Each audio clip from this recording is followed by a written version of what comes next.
Here we go. Good evening, everybody. This is episode 28 of the Seacoast Beverage Lab podcast. I am Mike Meredith, filling in as the technical host for Brian Aldridge. Brian is joining us in the chat, or in the actual hangout tonight, but he's coming at us from the West Coast.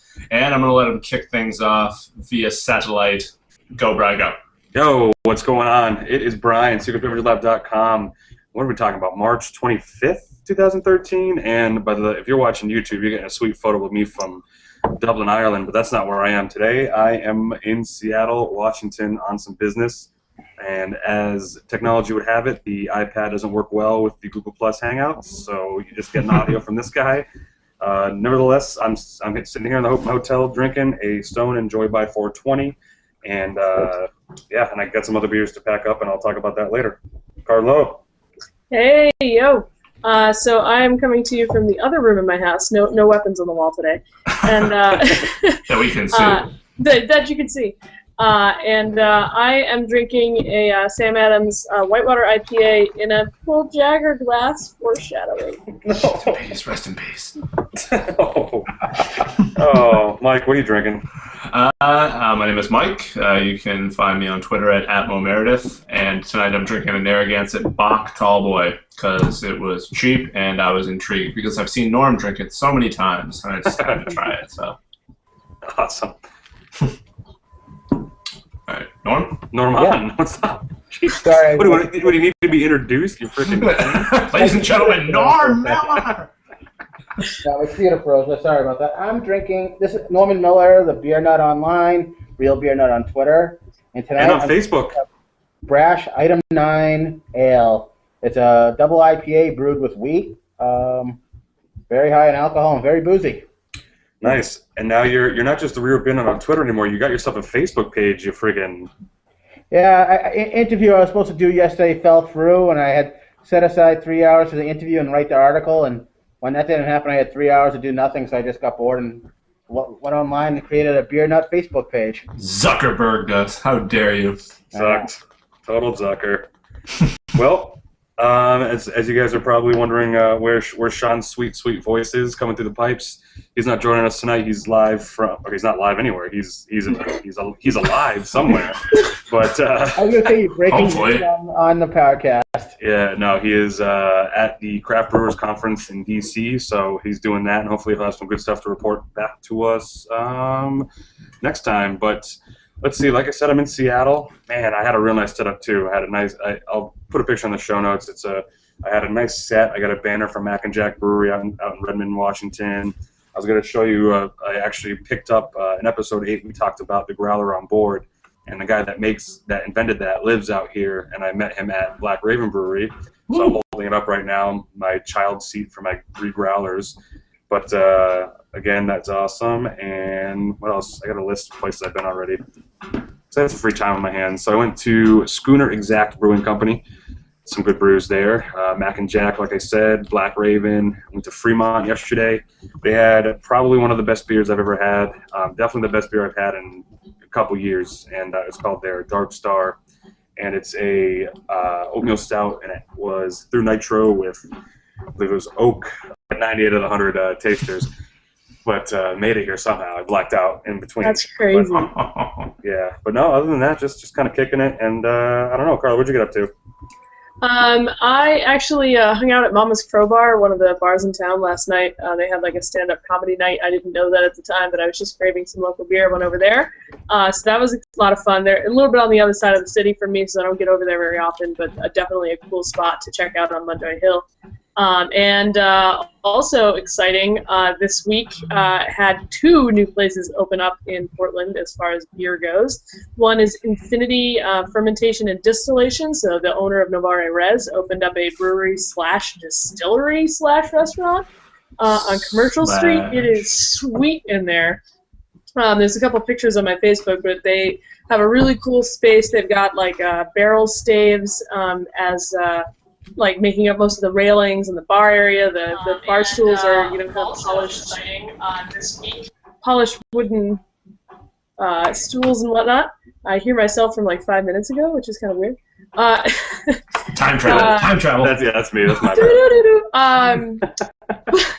That place is really cool. They're brewing their own beer. I tried their Primus, which is basically their house beer. Not bad, but I heard they also came out with an IPA the next day that I have not tried, and I heard that was awesome. Also opened up in a corner that used to have, a restaurant long time ago, and then really briefly had a little tapas bar there. Is a new place called Little Tap House, which I had heard about through Kai at Seacoast Brewing told me about it. Neat space, bigger than you would think. It's on the corner, a little bit off of Congress Street, so it's a little away from the main drag, but in a good way. They had a whole bunch of beer on tap. My only thing I would say is that they were running out of beer by the end of the night on Saturday, which hopefully is a good sign, but hopefully they'll have more beer going on in there. Did not try any of the food, but they had a cool lineup, and it seems like a neat little space. So I'm looking forward to checking out those as they grow. Awesome. Mike, what happened? What'd you do? What happened? What'd you do? To be honest, it was a very low-key weekend. I think St. Patrick's Day really took it out of me last weekend, so I didn't really have much energy on Saturday or Friday. But yesterday, I managed to get out and do something beer-related. After hiking in Rockport, we stopped by the Cape Ann Brewery, per usual, and had a couple of beers, played some darts, and just kind of took it all in. Had what probably will be my last pumpkin stout until next fall. Oh, nice. They still have it on Probably until July. Yeah, right. Wait a couple more months. Right, just wait till pumpkin head. Just kidding. That's not a stout. We all know that. But I, so hung out there for a little while. I was actually really disappointed because apparently on Saturday night they had kicked their Widow's Walk, and I really wanted to try it, and I was very disappointed. So that's me shaking my fist at Cape Ann, get more on tap. They said they'd have more on tap today, and obviously I don't have time on a Monday. I do other beer-related things. I mean, there's more important things like a podcast. Ever heard of it? Right, exactly. I'm a little bit too important to just drop what I'm doing and come in and have, I'm just kidding. But other than that, pretty chill weekend. But, Norm, man, the myth. Well, on Saturday, I was able to go to the New England Real Ale exhibition in Somerville. Ooh, nice. I missed it last year, so this is the first year I've been into the new location, and I like it so much more. A lot roomier. There's actually a parking lot. So you don't actually have to pay against people on your side. But the beer was fantastic. I tried a bunch of beers from England from breweries that no one's ever heard of, but they're fabulous. And I tried a couple New England beers on cask, including Hill Farmstead Edward, which was, let me tell you, serving as a cask really brought out the smell of the hops. It was fantastic. And then I also had a Rising Tide Zephyr. Ooh, on cask. How's that? Ooh. Really good. I also had, a really good coffee stout, a plum porter, a few bitters, a really good medium English cider on cask. So that was really good. And then Saturday, I stopped in Boston to go to the Trillium Brewing Company. I know we'll talk more about it later, but I just no one burped there like that. The Trillium Brewing Company, I tried their flagship beer. I picked up a growler called Trillium. Fabulous beer. I mean, it's really, really good. A farmhouse style ale, and it really stands up to any of the best beers in New England. It's just fabulous. Nice. And like I said, we're going to be talking about Trillium later, so I'll talk more about that later. Yeah, that burp was kind of like the Academy Award, like speech ending sound. Like we started playing you out. No, but man, this is going to be an emotional ride here. We got episode 28 is when soap operas, get serious, and now just weird stuff starts happening, and someone's going to die on the podcast. It seems like we should start with the worst news first. Not that the podcast is ending, but pretty much some changes in Portland. I don't know, Carla, do you want to kick it off with the Sure. So the news that broke last week after somebody caught wind of the brew house for sale on Craigslist, found out that it was actually Bulldagger Brewing, one of our first podcast guests that we ever had. And what I want to clear the air about is that it's not for lack of interest in their beers. Apparently the two partners, Tom Bull and Alan Jagger, have discontinued their partnership. And it sounds like there's something basically saying that, that now has to discontinue that brand.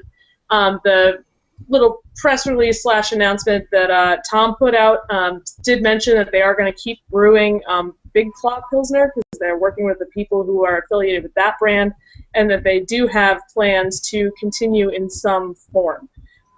What that form is going to be and when that is going to happen, or any of those news details, are definitely not been kind of revealed yet. But I do have hope that they will come back, or that they will stick around. Also, I've been poking around all over Portland trying to get the last bits of their fresh beer everywhere. It's still around, so go get some while you can. I went to not Brian Baru, but the other one, Bullfini's, and got a big moss full of the Portland Lager the other day. So that was cool. They're going to be missed, but I really don't think that they're going to be gone forever. So hopefully, just kind of keep your eyes open. We love your beer, and we hope to see it again soon. And to see that Big Plot Bills will be kicking around for a while. They're going to continue to brew that somehow through another arrangement. So I'm hoping that they can go from there and keep up brewing that good beer. A lot of their beer got some great attention, so I hope that keeps going. Definitely. I mean, and they were the only all-lager brewery. I mean, especially at the time, they were the only brewery doing lager. I think now Bunker is starting to experiment with lagers, right? They are. They're not exclusive to it, though. Right. What Bulldagger is the Maine's first all-lager brewery, period. Bunker is foraying into lagers. Their lager number 2 actually was pretty cool. I got that the other day. Yeah, I'm going to miss Portland Lager in particular, and the Dirigo Crimson Red, because they're awesome. Yeah, I mean, go ahead, Norm. No, I was going to say I was surprised because when Tom Bull was on the podcast a few months ago, he was talking about expanding to Massachusetts this year. So I remember I was thinking, I can't wait for that to happen, and I saw that on, what was that, last Monday? Yeah, it was the beginning of last week, yeah. Yeah, it was hot news. Yeah, and I was really surprised just because I thought they were. Yeah. I thought they'd be coming. I thought the next big announcement from them that I'd be able to get the beers locally. So. Right. Yeah, there's still a lot of questions kind of hanging out on this one, just because they're selling all the equipment, and why. There's just a lot of speculation. I won't go over it. I mean, we all talk about it, but it'll be interesting to see how Tom bounces back, and then hopefully he's already doing that. He's making the same beer, so we'll be seeing more. Yeah. And for what it's worth, check out episode 10 where we had we had Tom Bull on the podcast, and check that out. And this get one's the fun. beer while you can. Yeah, get the beer while you can. Don't kid yourself. I know. I'm sorry I missed what's it called? The Rango or Dirigo? Dirigo? Yeah, because you kept if talking about. If you want a bottle of that, I can still snag you a bottle of that. That's still around. I've seen it. It's at our Trader Joe's for sure. So if you want to talk about sad things happening, but then other people buying them out, the next story goes right into that. I mean, the world was taken by storm when Twinkies and Hostess brand cupcakes were taken off the shelves. But guess what, folks? There's a beer tie into that. We got the owners of Pabst, or the company that owned Pabst Blue Ribbon, has bought it, and the judges approved their $410 million purchase of the Hostess brands. And that goes for Wonder Bread, the Yodels. I don't know what the hell they make, but the most important part for everyone, for some reason, is the goddamn Twinkie. Ho-hos, ding-dongs, and donuts. Although in Maine, we've had knockoff Twinkies for a really long time, so we didn't really feel the hurt. All I did is picture a bunch of hipsters in skinny jeans drinking Pabst and eating a Twinkie at a bar. Yeah. I'm hoping for some value-added packs that are going to come out of this. Buy a 6-pack, get a 12-pack of Twinkies. Just stick it together. Hey, could you imagine? That'd be amazing. That'd be awesome. Make such bank on that. Oh my god. Oh, it'd be just or just hipsters selling it, and it's a one. All right, you hear that, Pabst? Mo gets 5% for that idea. Yeah, seriously, I'm patenting it and I'm trademarking it right now. If I see it on the stores, you're gonna get this shit suit out of you. one tall boy PBR duct taped to a Twinkie. And you're good to go. Dude, I'll buy the whole bread and a funny bone. Right. Dude, ho-hos and hops, boom. That's your launch right there. That's the first new PBR flavored beer in 130 years. It's a chocolate IPA. Imitation chocolate cream filled IPA. That's the name of the show right there. Twinkie flavored beer. It's coming. Yeah. I can feel it. It's cream filled. It's cream It's stout. already out there. It's called PBR. PBR tastes like wet dream. All right. Move on to the next story. We got Baxter. Speaking of I thought this was very interesting. I don't know if you guys ever seen something like this, but I don't know if it's happened in a while. But Baxter Brewing is changing the name of their summer ale from Celsius to the Summer Swelter. So I mean, the Celsius has only been out last summer. So yeah. What do you guys think about that? Just changing the name.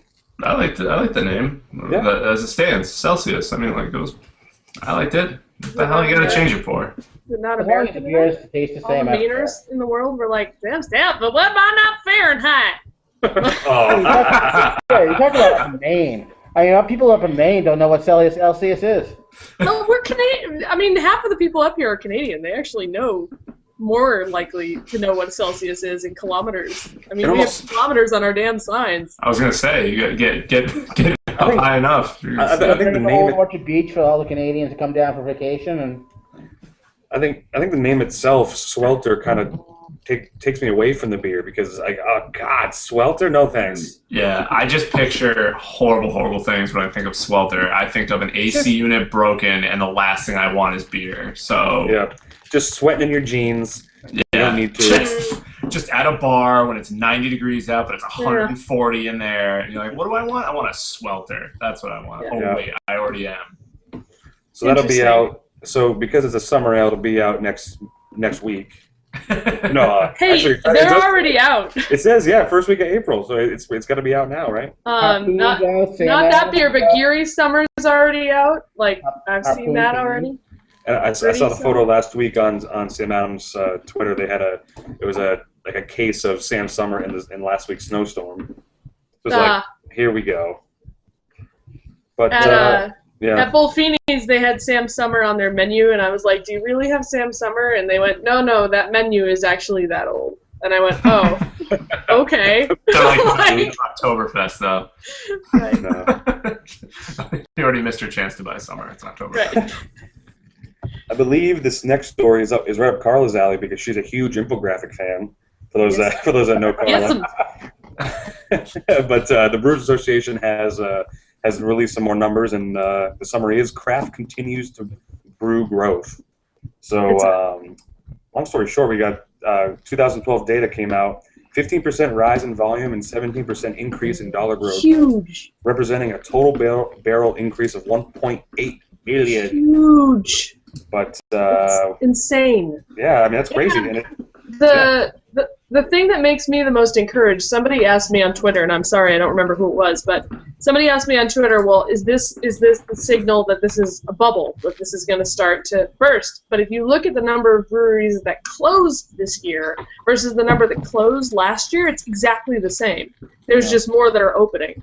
So it's like 43 and 41 or something like that, like from 2012 to 2011.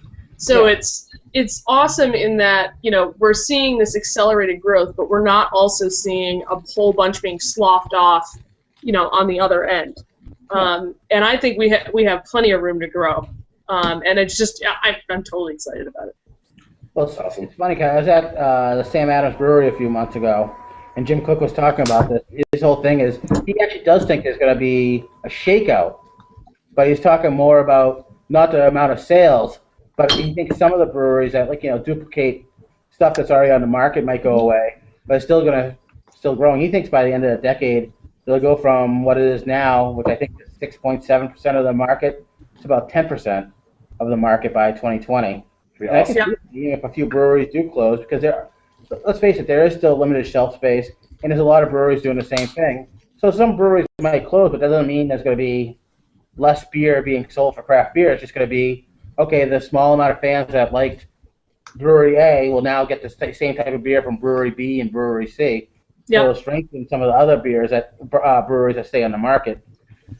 I mean, and if you want to add some politics into this, because we're all talking about jobs on the news. Jarbs. Jarbs and more jarbs. Are we talking about Steve Jobs? No, rest in peace. Too soon. But what? I didn't Small breweries created an estimated 4,857 jobs this year alone, employing 108,444 workers compared to 103 the year prior. So this count also includes 409 brewery openings and only 43 closings. But this report was before Bulldagger, so it's 44 closings. Although Segway, Rising Tide is hiring 2 people right now. Nice.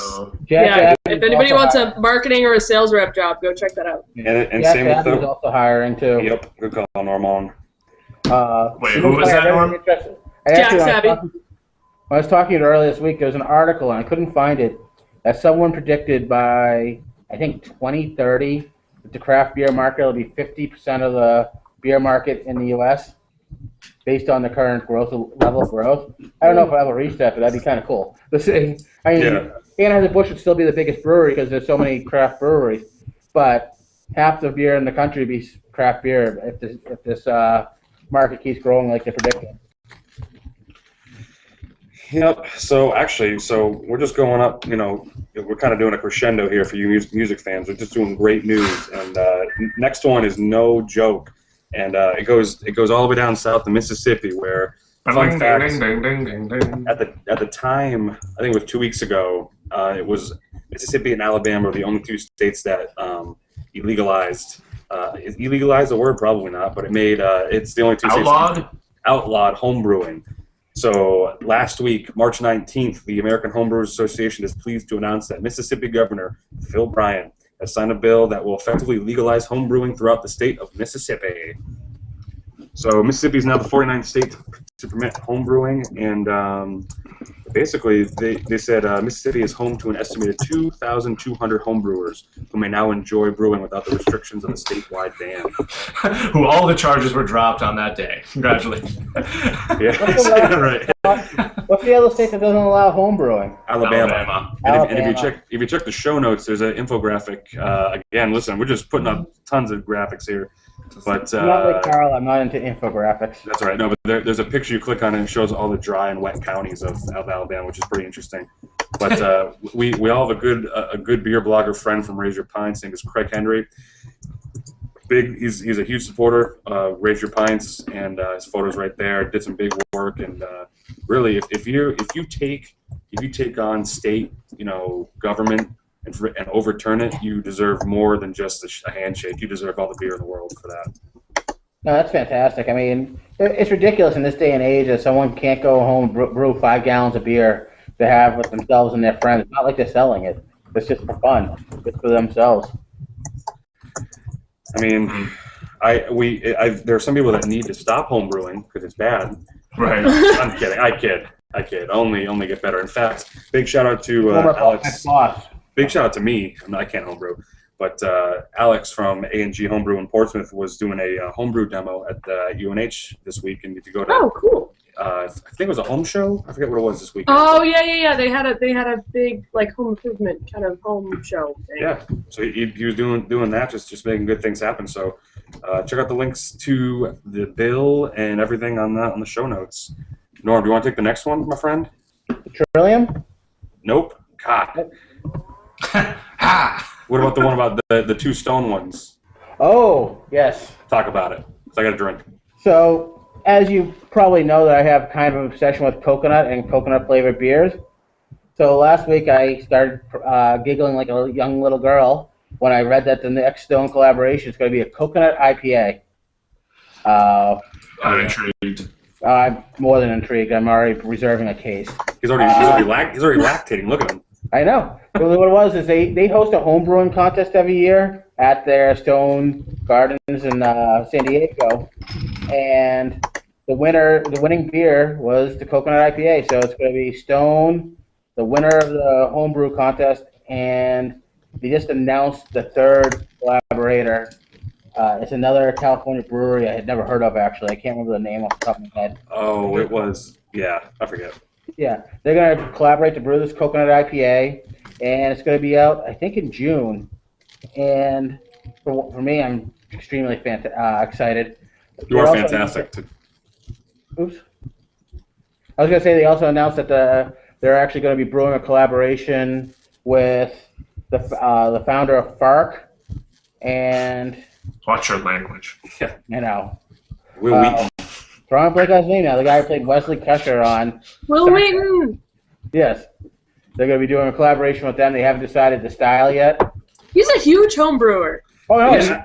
I Like didn't know crossed that. over into like all kinds of geek happiness when I figured that out. Oh yeah, Really he's good. If got you a couple, follow him on Twitter, like half of what he talks about is beer. It's awesome. Well, one of my first times on Google Plus was because there was a they were doing the Saison du Buff live tasting / podcast with all three brewers, Sam Calagione, Greg Cook, and Bill Kowaleski from Victory, and he was the moderator for the thing. So he knows his beer. So That's I don't know cool. if he can beat brew, but he really does. He's not like just some guy who just latched onto it. He really knows his stuff. No, so, he knows. Yeah. so I'm looking forward to that. Nice. Yeah, I still have yet to try Dayman, and I flew all the way out here to try to find it, but they don't have it on tap out here, which doesn't make any sense. But I got 5 emails from people today tried it after I recommended it, and they all loved it too. So it's not just me. I'm flattered. Well, Mike, maybe search it out. You know what I'm saying? Do my best. Do my best. All right, that's all I can ask is your His best. best is never good enough. I know, but I try to give the guy an assignment. You know what I mean? All right, keep me busy. Keep me out of trouble. Yeah.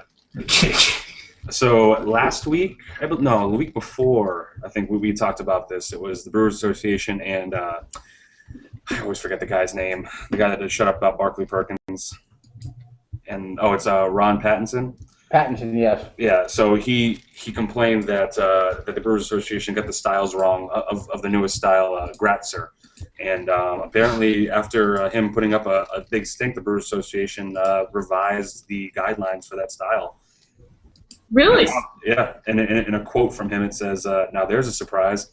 I hadn't bothered commenting on the Brewers Association on their Gratzer guidelines for the simple reason I didn't expect them to pay me any attention, but someone did.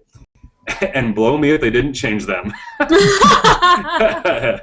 So yeah, you have there's a link to that and kind of his history behind the style, which he's a huge beer historian, so I guess if anyone's to request a change, it would come from him. But I don't know, what do you guys think, changing laws? Cool. Well, since I knew nothing about the style before, and I don't know much about the style now, I don't know any brewery that brews one. So I know Mike's a huge Gratzer fan, right? Oh, born and raised Gratzer fan. I mean, I bleed Gratzer. I don't know I'm with Norm. I never heard of it until we discussed it on the show, and who knows? Maybe it's collusion. Maybe he's trying to shape his own Gratzer world. Early on. Yeah.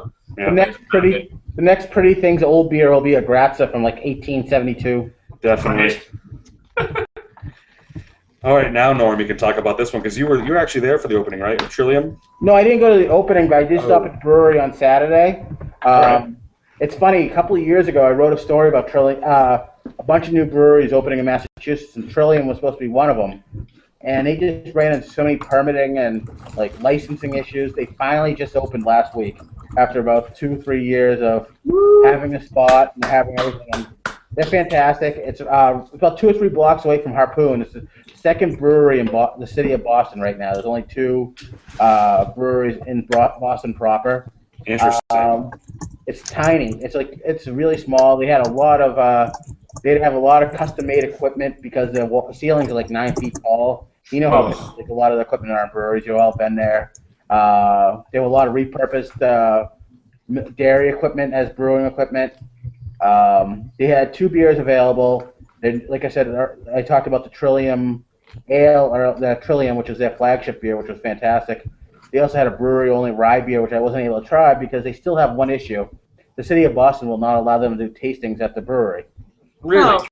It's ridiculous. Yeah, because basically the inspector said, well, you're serving beer, so you have to have a public bathroom. And their argument is we're giving 2-ounce samples so people can decide which brewery, which Growler. spend $20 on a growler for. And I talked to the owner is Jean-Claude Tetreault. Really good guy. He started as a home brewer. But he was pointing out, liquor stores have samples that'll be drinking a lot more than they will at their brewery. Even other restaurants, I ice cream place that doesn't have public bathrooms. You can do tastings of ice cream and stuff. Oh, what? Yeah. Is that your only example to support your argument? Ice cream stands? Ice Come cream on, stand with man. no shitters? You missed the liquor stores.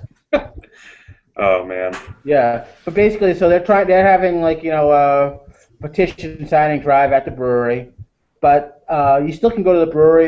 It's a cool little place. You can get growlers. They have shirts and everything. They hope to start bottling in about a month and a half to 2 months. They are actually basically they just didn't have the funds to start bottling right away. That's why they had to start selling the growlers. They got tapped at the public house last week for the first time. And That's the good. beer really is fantastic. I wasn't blowing smoke up their butt. I mean, it really is one of the better New England beers I've ever tried.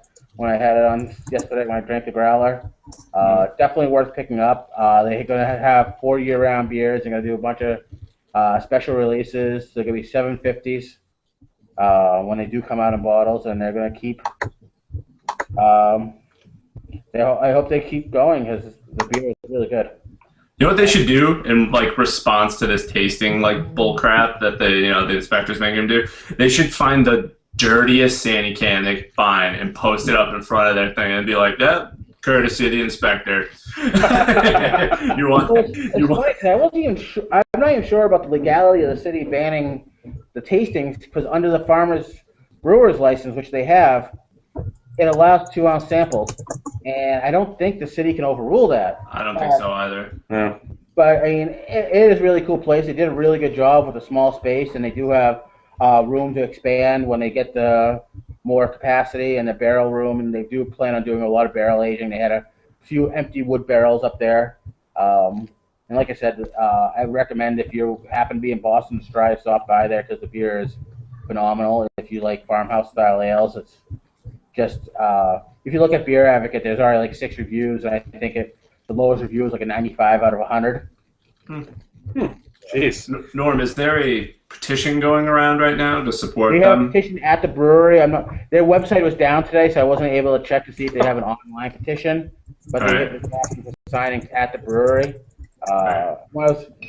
And like I said, it is worth going there. The initial growler is $15 for the beer and $5 for the glass. I mean, just like a lot of places, you just clean the growler and bring it back. And like I said, at least me and Mike might be able to get it. It'll be in the next few weeks. You'll start seeing the 750s of the Trillium, which is their flagship. The next beer, I think it's going to be oatmeal porter. Oh, that's awesome. And then they have a pale ale and a rye beer too. Well, Norm, if you see a digital petition come around, let us know, and we I'll can. email it to Brian so you can put it on the show notes if they have a digital petition. Big time. Yeah, for sure. That's crap that they can give up. Yeah, I was surprised because I've never been to a brewery in Massachusetts that did not allow. Right. Like I know some, like Vermont, you have to charge for a sample. I mean. You do.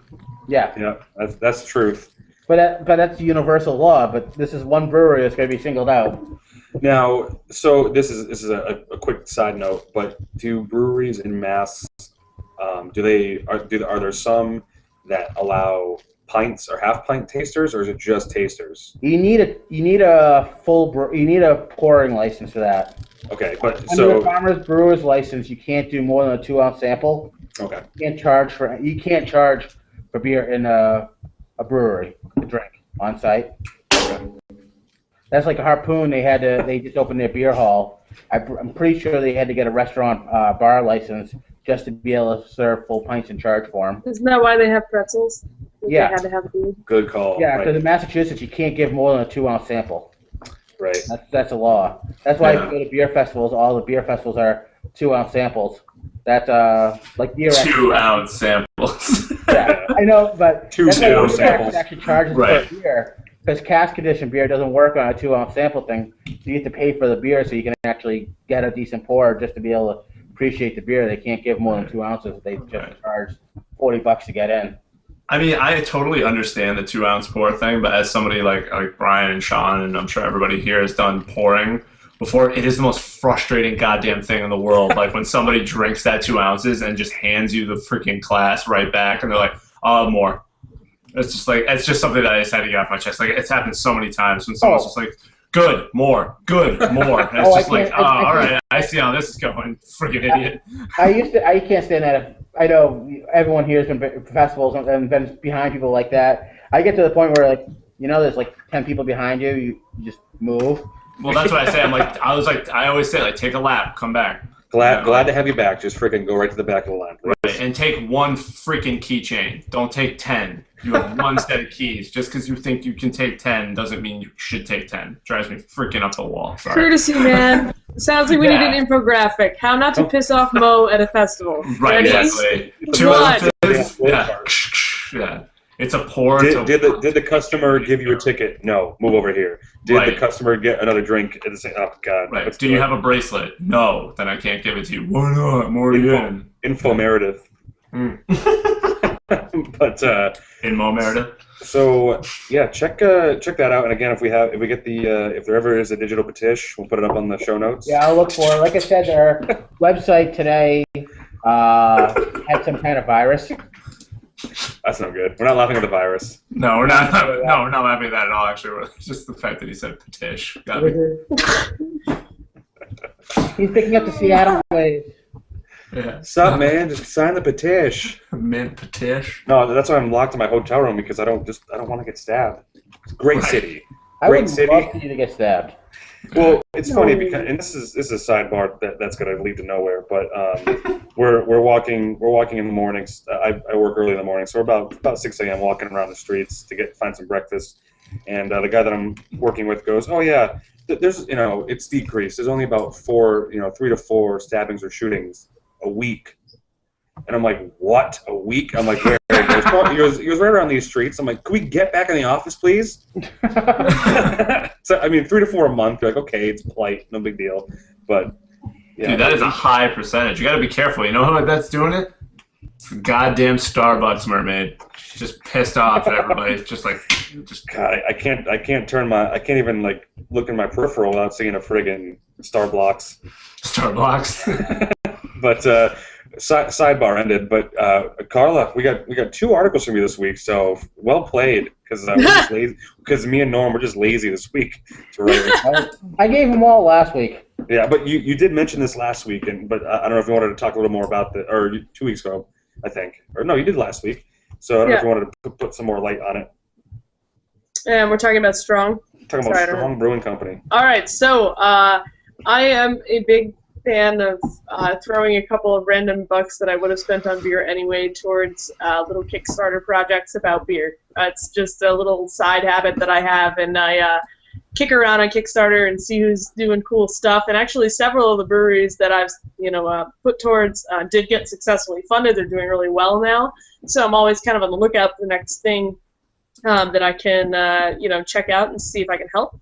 I'm not made of money, but if I'm only going to spend a couple bucks on beer anyway, might as well help out a few little guys in need.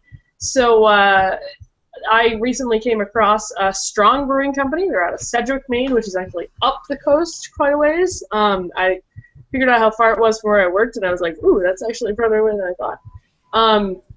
But what's cool about these guys is, first of all, they're only asking for $7,500, which I did a big thing. I still haven't read an article, but I basically did a data mining of all the Kickstarter brewery-related things, and the average that people ask for is about $20,000. So I went, $7,500, that's not bad at all, but the cool thing about what they're trying to do is they're actually trying to make do you guys know what a CSA is? A community-supported agriculture thing, where basically you sign up for a share, they give you a whole bunch of vegetables like every week. Their model for their brewery, they're calling it a CSB, community-supported beer, where you basically pay for a share, and then you get the right to fill up a growler either 24 or 48 times a year, which is really awesome. And it ends up being wicked cheap. And if their beer is, obviously I haven't tasted their beer, but if their beer is good, then it's gonna be an awesome it's an awesome new model, I think, for what's going on in beer. So I encourage you to just check those guys out, but just in general, even if their Kickstarter doesn't happen, they have been going around to events, trying to get people to buy into the shares of what they're doing. And I would just say right now, Mo's brought it up right here, so they're almost halfway there. Nice. They got 21 days to go, so there you go. just put it out there. Picture. Look at that. Yeah. There we go. Put it out there. Their intro video is short, sweet, and pretty good. It's Al Strong and his wife Mia, and basically they love beer and they want to bring it to their community, so they're giving it a try. 21 days to go. 21 days to go. What I like about it, they're not asking for everything. You know, Right, which is they don't have they're not going like, we need $200,000 worth of equipment. Please support us. They're asking for a small amount that they need just to get over the hump. And they actually lay it out pretty well too. Yeah, they lay out what exactly they're getting. I like that more because I'm more likely to support something like that that's just looking for a small portion than right. And the research that I've done, it's more successful when you're asking for a part versus asking for a whole. Like, I want to buy one fermenter, okay? It's going to cost me $25,000, but it's just one fermenter. You know, it's easier than give me $100,000 to do everything that I would be doing something differently. Carl, and I think it's easier to achieve the goal that you're looking for if you compartmentalize like that. Mm-hmm. I need this money for this, and not like, oh, this project will be done sometime. Right. I don't know if you guys like cheap. If you guys like, it's gonna sound weird, but inexpensive beer, and you're from the area too. So I did the little calculations, and even if you do the half share 64-ounce growler, you're looking at $7 for 64 ounces of beer, and it's probably gonna be good beer because got to trust the main breweries, but that's a pretty good deal. And then it's a little less than that for 48 fills to get the full share. It's not bad. Right. Yeah, and especially when I informally polled a bunch of people as to what the average price for a pint in Portland is about $6 to $7. So there's a difference between paying $7 for one beer versus 64 ounces of it. Like, that's pretty awesome. That's a cool reward for Kickstarter. Usually it's like you get a sticker or a coaster, but no, you're getting actual beer from this brewery. Right. Yeah. Oh, when you did your research, there was a New Hampshire brewery. I'm drawing a blank on their name now. They did mainly lagers. Outhouse? No, the Brewers. Hold on, I can tell you in a second. But they did a Kickstarter thing last year, and their beers are very good. They had started bringing Is it based in Effingham? Candia Road, Nepenthe? Those guys?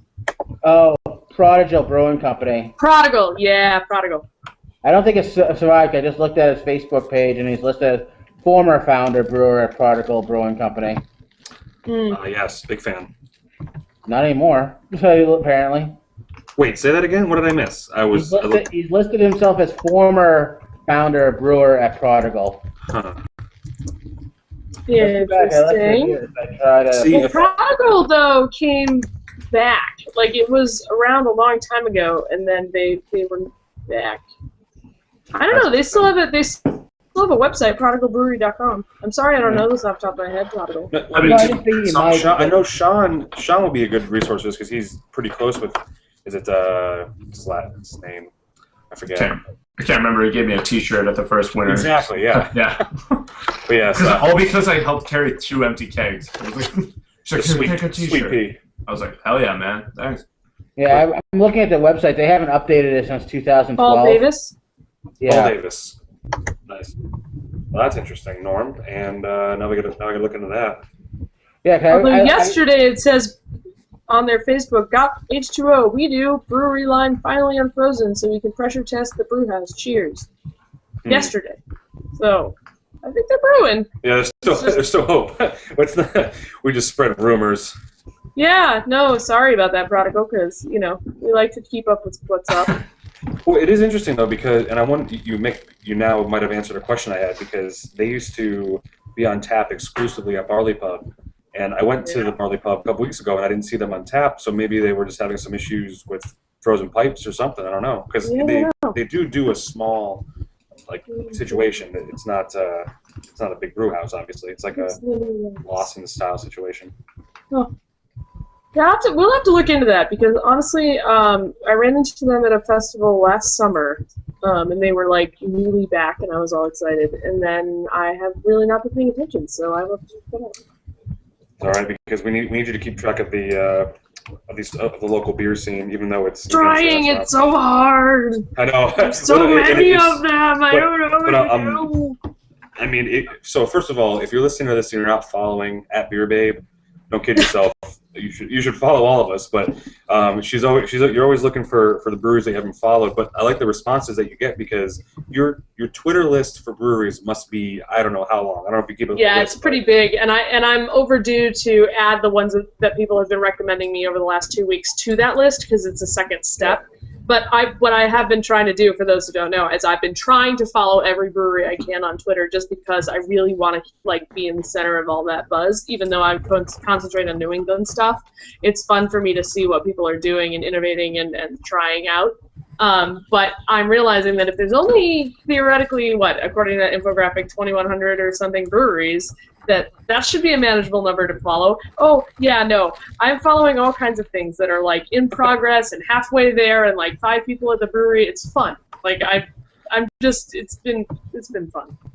But there's so much cool stuff going on in New England that I'm also going to segregate that list into what's going on in New England because there's a lot of people that are halfway there, almost there, getting their licensing. They're close. I mean, Funky Bow just opened a week ago, and Todd Ma's making all these things, making all this rumbling about opening up in Kittery, and yep. So there's all kinds of stuff happening. It's just fun to be in the middle of it. But if you know of a brewery I'm not following, you can tweet me, and I will. Tweet, yes, do it. But so I guess it's worth touching on the Todd Ma story now that you bring it up.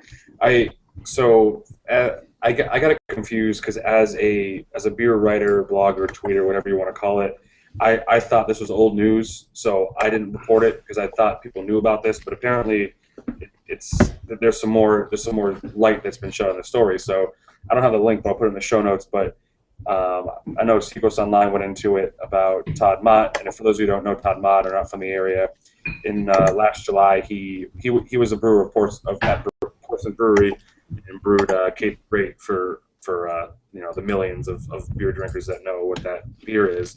And he left in July, and now people are asking what's next. Well, this article kind of updates you on his plans, and his plans are still to open a brewery, but it looks like he's going to add maybe possibly a winery to it. Yes, which sounded really fun. Yeah. That'd be cool to have some wine barrel aged beers too. Yeah, definitely. I love wine barrel aged beers. Some of the stuff that Allagash does just makes me totally happy. Cisco too. They do some really good wine barrel aged beers. I mean, and talk about a beer, you're a beer geek when you're at a beer bar. So for example, I was at the Barley Pub. And I look to my left, and in one end of the bar is Dave Yarrington of Smutty Nose. And then to my right, just sitting there eating a sandwich with his wife, freaking Todd Ma. And I'm like, I want to ask for autographs, but it's just this is the coolest sight to see that just drinking beer not at their location. It's so awesome. But so I'll put that link in the show notes to get a little update. And he's looking in the Southern Maine section, so it'll be good for them. Might be Kittery. That would be cool. Oh, if it's Kittery, imagine that. You got Black Birch, Pigs Fly. Hey, by then they might have a bridge that works between the two. That would be cool. It's coming together. Oh, I feel like I want to Dukes of Hazzard that thing because it has the ends, but it doesn't have the middle. So I'm like, if I could just get a ramp. Did you drive a Toyota Corolla? No, excuse me, it's a Camry. It's one step from a Corolla. Okay, then you might be halfway across. Yeah. You shut your mouth, Norm. It's like I'm driving straight at it, and all of a sudden, smash cut to me in the air when there's no ramp. Just hitting it. But with my Subaru. But the one thing that really stood out to me in that article when you said that Kate's Great, whatever the name of the beer is, could be one of his flagships. Right. Yeah. I just don't see how that can be. I mean, from what I understand, that beer was barrel aged for 10 months, but. You need a lot of either need a big barrel or a lot of time to start. Either way, though, I mean, I'm guessing the base beer without the barrel aging is still fantastic. But right. If you can, but part of that might just be the assumption on this is your best known beer, so of course it's going to be your flagship. Yeah, but even if it's available more often, even if it's only in Maine, I can get it to Maine and get it a lot easier than one day a year for Portsmouth Brewery and hope I get lucky. And I think I hope to get lucky in Kittery. Nice one, Norm. But I think I posted something last week on the excitement of Kate the Great, but it got a lot of Beer Advocate forum trolls, lit up. So I hope that if this Kate the Great becomes, Todd Ma's signature Russian Imperial Stout, that's going to be out all the time, it would silence a lot of the Beer Advocate trolls. So I'll put a link to that article too, but I don't really like to deal or address them. But they're just a bunch of weirdos. I don't know if you guys seen or even been on a Beer Advocate forum, but not the good place for someone that wants to remain happy. You know what it is? I read that. I love Beer Advocate, but look at Carla. I don't use the forums on any website because forums are terrible. Right. But I remember I read that because I saw the post from Alec Bull on Twitter, and the thing he latched on was the one line he said that people always go out of the way. I know. The people who go out of the way just to drink the best beers in the world and they ignore everything else. They took it out of the way, which basically, I'm guessing this what you're saying is, yeah, there's a lot of great beers in the world, but you're ignoring really good beers that have things to offer by just seeking all those beers out. Yeah. I don't think people understood that. It's tough because in some of the responses it was like, well, us beer advocates, it's like, oh, give me a freaking break. Enjoy good beer. I mean, I would love to be able to access Heady Topper, 24/7, but when I can't, I know, either a viable replacement or one that's pretty damn close that no one kind of pays attention to. Well, it's funny. I went to Kate the Great Day several years, and sure, I was going there for Kate the Great, but there's not one time that's the only beer I had there. Right, exactly. I want to drink other beers too. I'm not going to sit there and drink 8 Kate the Greats and just. I'm at the brew club. I want to try their other beers, and sure, none of them are as good as Kate the Great, but there are other beers that I like and I enjoyed, and I'm glad I tried. Yeah. And I think that's basically what you're saying, that there's other really good beers that you're ignoring if you just seek nothing but the best beers in the world. Yeah, Smash cut to 2013 in March. Tyler Jones is doing some crazy stuff on the taps. Mm-hmm. But keep an eye out for more from Todd Ma. Norman, you got something going on. You got a new link you added here. What were we talking about? No, I got this email the other day, and I'm sure you guys might have saw the story. It's basically Jim Cook from Sam Adams was at the Brewers Association. He's basically offering up the design and the science behind their new can that they spent $1 million developing to anyone who wants it free of charge. So if any breweries think about doing a can, they can get their design and have it themselves. It's kind of cool. I mean, they spent so much money to try to develop the can perfect for, taste. And if you're looking for a new can design, nothing wrong with taking a free research that's been for 3 or 4 years. For sure. So check out that little article. Now, was there a time that they said they would release the cans? They obviously haven't. I remember we talked about that a few weeks ago, and I found that photo of the can from Right. Right. So basically, they were given a project to try to develop a can that passed Jim Cook's muster without affecting the taste, because he's dead set against having a canned Boston lager. So this is a can. It's uniquely shaped, wide top, a little. I haven't seen a real. I've only seen photo drawings of the can. Yeah. Like I said, it doesn't really matter to me because I'm going to pour it out anyhow. I pour it into a glass. I was going to say, good gravy, Norm. No drain pours. It pours into glasses, but. Right. It's funny, just as an aside, I saw her on, I think it was on Twitter or Facebook. I think it's Sly Fox Brewing Company down in Pennsylvania is coming out with a new can. So basically, it's a tuna can. You take off the whole top. Yeah. And I remember reading this about Samuel Adams can. They actually considered that on their cans, but a lot of the states they distribute to won't allow that because it violates potentially violates their local litter ordinances. Litter? Oh, okay. Right. Because they say a lot of people just pull off the can and just throw it down on the ground. Right.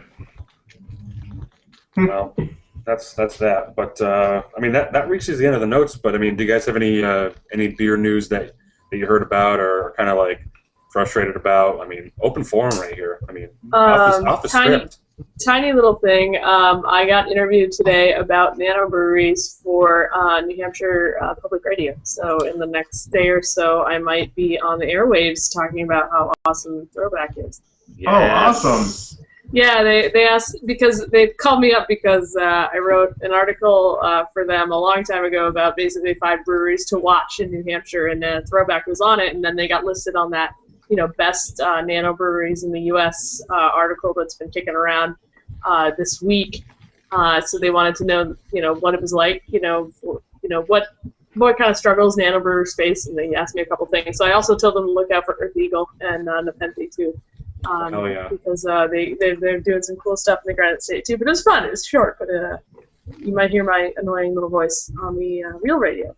False. If it was annoying, we'd kick you out episode 2. So, we're still trying to get another one. No, but yeah. So look forward to that. But I mean, once you get it, put it. Yeah, I'll get you the link if I hear it. I'm actually not even in the right state, so I'm never gonna hear it live, which kind of makes me sad. But at some point, that's going to be on New Hampshire Public Radio. So. Cool. We do have a lot of beer lovers and NHPR fans, that's for sure. Mm-hmm. Little beer news about past guest Jack's Abbey Brewing. They got their giant grain silo delivered last week and installed. So they're going to have a lot more capacity there, and they're a few months away from taking over a space exactly the same size as they have right now. So hopefully there'll be even more Jack's Abbey beer available, and maybe someday Brian will be able to cross the Massachusetts border and get one and bring it back. Hey, I have a dream that one day I'll be able to go to Jack's Abbey and get a growler. I have 4 empty ones, so next time you come down, feel free to... It's true. No, I got to get down there, and we've talked, we have to meet, but there are breweries that I now need to go to physically just check out. So I know there's some we're gonna block off some time to do that for sure. As far as New Hampshire beer news, nothing much really going on news-wise, but I know Earth Eagle's doing their thing. Throwback's got it. I know this past weekend, the Granite State Growler Tours took a couple of test runs. Now, if you go to Granite State Growler Tours on Facebook, it shows a picture of their test runs, but basically what it is, it's like any other beer tour, but it's, I believe it's they did Throwback, Blue Lobster, and, oh boy, I know everyone's going to forget it, Earth Eagle, I believe. But yeah, so it's just it's a custom tour of the New Hampshire breweries. So you might want to check that out. It's Granite State Growler Tours. You can check that out. Oh boy, Carla just put a loaded gun on the chat. Do you want to talk about this real quick? Well, only an observation. I have no experience with this company at all, but I am a huge fan of a local downtown beer establishment in Portsmouth, the Coat of Arms. Big fan, been there a long time, just local, whatever. Across the street from that, essentially, they are opening a British beer company location, which is making some Portsmouthers a little irate. I have seen a couple pictures of people standing in front of the "Coming Soon" sign, giving the bird. So because the perception is that they're a chain, yada yada. Why do you need 2 British pubs in one town? But yeah, it's gonna be a little interesting when that opens. But what my thoughts are is that there are 2 types of people in Portsmouth. There are the people that go to, the places where everybody knows your name, and then there are the people who go to places that have decent beer and they'll hang out, but that's not their spot. So I don't think it's gonna fail, but I think there's gonna be a little pushback from the locals. Oh, for sure, and I'm subscribed to the fact that I believe there are going to be other places that will fail because that British beer company is coming to town, and Coat is not at all one of them. There are surrounding venues that will fall to this place, which is fine with me because there's a lot of violence that happens in that area as a result of having a certain bar there. But yep, I'm looking forward to it because I know I've been to the one in Manchester, been to the one in Framingham, and it does do good beer. So if it sticks to their motto of a solid tap list and not an overwhelming tap list, then it'll do good, and then you're gonna go to the coat for the snooker and for the community and other things like that. So yeah, I'm a big fan of the British Beer Company. I've been going to them for a few years. The thing is, like, I see a lot of pushback on them, but it's a local chain. It's all New England. It's started by all New Englanders who all live in Massachusetts. It's not like it's a big national chain coming in. And the food's good for a chain restaurant, and they have really good beer selection. And honestly, I like Dakota Arms, and I like the atmosphere better at Dakota Arms. But they're going to have a larger beer selection at the British Beer Company, and they'll have a really large food menu and a lot of they have cask every single day. I think there's room for both. Like I said, you go to the bar, you go to the British Beer Company for lunch and a couple beers, and you head over to the Dakota Arms after for hang out with your friends. But but D Street for karaoke. Oops. Yeah, well, no, not that. But like I said, I like British Beer Company. I've been going there in Walpole and Framingham for years, and they have, like I said, some of the better food you'll ever get at a chain restaurant. Depending what the location, you can have anywhere between 40 beers on tap to 20. Good bottle selection, cask conditioned beer, and like I said, they have live bands there all the time. So it's a different type of atmosphere than the Dakota Arms, but it's a good restaurant, and they have good beer. So I don't see anything wrong with it. It's not like a gigantic national chain coming in. I think this is their 13th restaurant, all in New England. Cool. Yeah. Well, honestly, we'll have to see what happens. I'm willing to give it a try. It just seems, I was just struck by its proximity to the only other British beer bar in town. Yeah, it's odd because I can't think of another location that it could have. I mean, there's other places that it could have gone, but this is if you know Portsmouth, it's fresh space. And if you look at their Facebook page, they're building brand new. It's not like they're taking over a building. They still haven't even finished building the foundation of the place where they are. But it'll be interesting to see how they turn it because it's going to take them a lot of work. But we'll see. Mike, what's going on in your neck of the woods? Any beer newsy kind of stuff going on that you're worried about? Worried about? No, never really that worried. Worried about? Want to gossip about? Gossip about. Well, I'd like to touch upon like what you guys were saying about the BBC. I feel like a lot of people thought that way when the Salem Beer Works opened up. I feel like people thought that like a chain, because they're under the Boston Beer Works, that it'd cause some problems, in the area. But I see kind of like a cohabitation kind of thing. Like people will go have lunch or dinner there, and then they'll go out on the town and they'll go to either the Old Spot or Gulu Gulu or Vic's or and they'll make their way around town. And I mean, personally, it's a matter of preference. I prefer not to go to the Salem Beer Works because I don't really think that their food's that good. So I don't really want to pay $18 for a sandwich and a beer that I'm going to really just be disappointed with. But I like it. It gives people something to do, that they would enjoy. So I really have nothing against that. But I think that there's a coexistence factor that can happen with those kind of chains moving in. And, it's kind of like a survival of the fittest kind of thing. If your bar sucked before a chain came in, it's probably going to suck even worse when a chain comes in. Well said. Well said. But no, that's kind of my 2 cents on it. There's not really much going on. Restaurant Week just finished up in Salem, which is one of those, like, let's pull the wool over your eyes and make you think you're getting a good deal, but you're really not. Well played. Yeah. Well, I guess that's going to wrap it up for this time. Episode 28. Lock it up in the books. We're 2 steps close, or we're 1 step closer to 30, and then after that, we're done. So, we get an achievement. Actually, we get officially signed on a national label. We should get an Untapped badge, but that's just me. Let's we don't have it the out funding. there. We don't have the funding for an Untapped badge. We don't have any funding. We're just. How much do you have to pay for an Untapped badge? Oh, that's off the record. That's off the record. Okay. We can talk about that. But no, if we get enough support, I do appreciate everyone listening and watching. We've been having some great feedback and people in the chats and whatnot. So keep it going, and we'll be mixing it up soon. I'm in talks with your buddy Ben Watts about doing a separate homebrew show as part of the Seacoast Beverage Lab podcast network. So we might be doing branching out, doing some more stuff, and doing a lot of on-site things. So keep your eyes on the YouTube page and whatnot.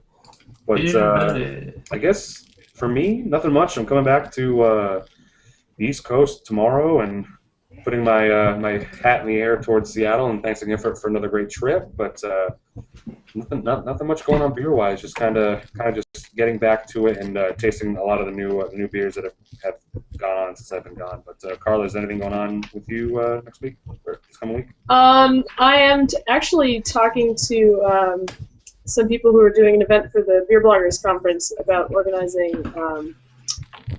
I don't want to let the cat out of the bag, but this weekend I'm planning a few things for Beer Bloggers Conference. So God damn it, Carla! Spoiler alert, city, bring it out. That's right.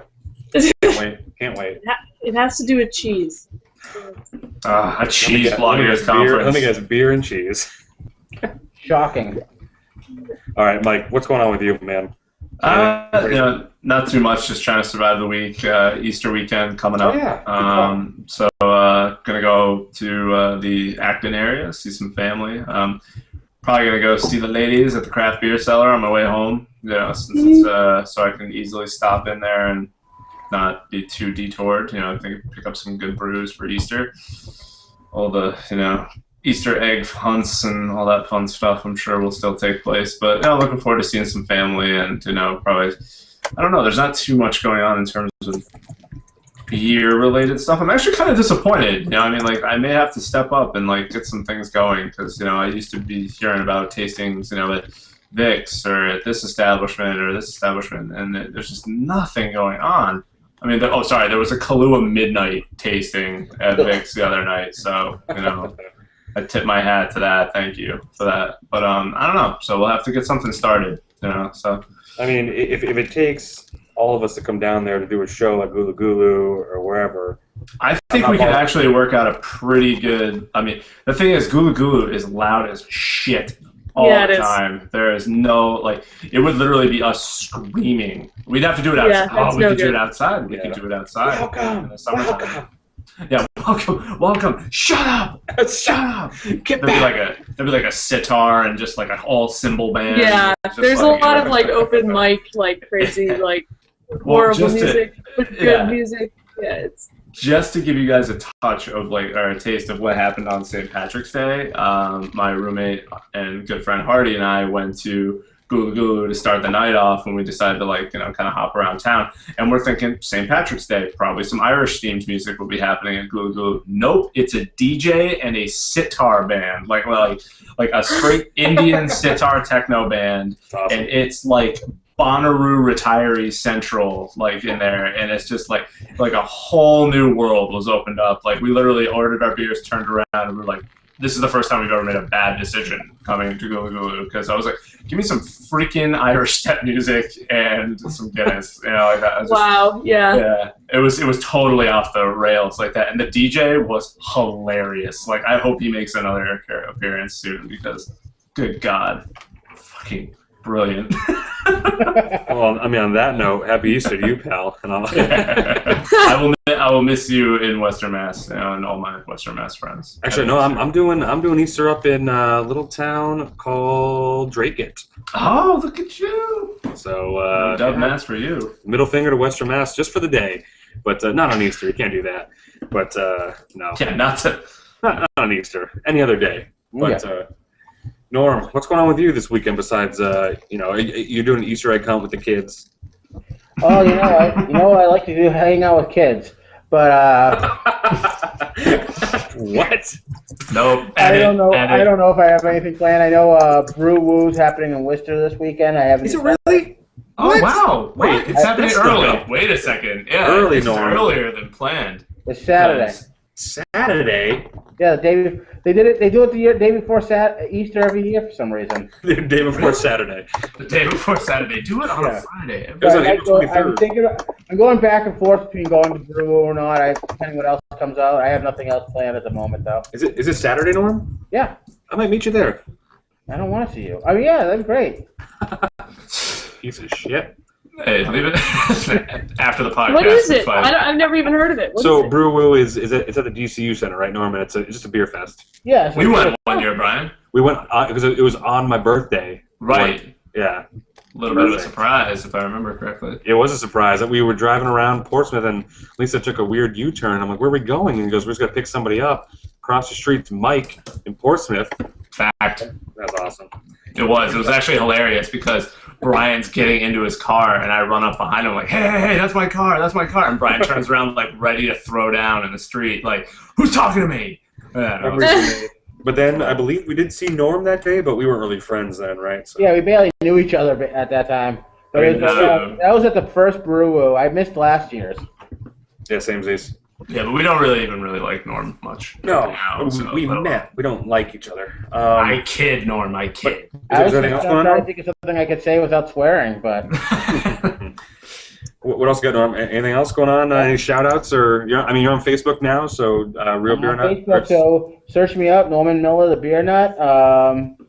I'll be posting. I'm going to post, obviously, links to my stuff. I'm going to post links to the blog, but to the podcast. I'm also going to post a beer of the day and, like any other beer-related link from my place, from your guys' blogs, any other blogs I find interesting, too. So it's not just going to be my stuff.